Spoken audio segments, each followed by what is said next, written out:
Hello বন্ধুরা, Suparna unplug চ্যানেলে তোমাদের সবাইকে স্বাগত। আজ তোমাদের কাছে শীতকালের একটা খুব জনপ্রিয় ডিশ বেগুন ভর্তা রেসিপি শেয়ার করব।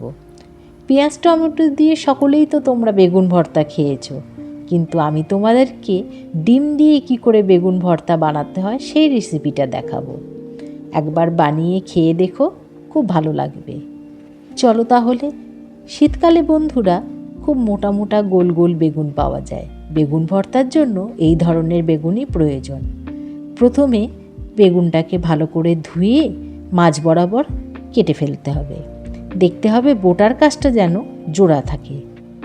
বেগুনটাকে ভালো করে চেক করে নিতে হবে ভেতরে পোকা টোকা আছে কিনা, কারণ এটা একটা সমস্যা। এরপর রুটি ছাঁকনি দিয়ে বেগুনটাকে ঘুরিয়ে ঘুরিয়ে পোড়াতে হবে। ভালো করে না পুড়লে মাঝখানে না কাঁচা থাকে।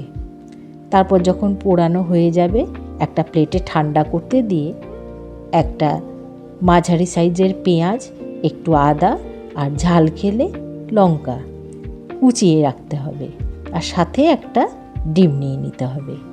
একটা বেগুনে একটা ডিমই যথেষ্ট।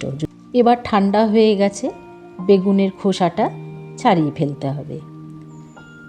গ্যাসে কড়াই বসিয়ে তাতে 2 টেবিল চামচ তেল গরম করে নিয়ে তাতে পেঁয়াজ কুচি, লঙ্কা কুচি এবং আদা কুচিটা ভাজতে হবে। ভালো করে এধার ওধার করে ভাজা ভাজা করতে করতে যখন দেখবে পেঁয়াজের রঙটা বেশ বাদামি ধরনের হয়েছে, তখন এই পোড়ানো বেগুনটা ওর মধ্যে দিয়ে দিতে হবে। দিয়ে এবার খানিকক্ষণ নাড়াচাড়া করতে হবে।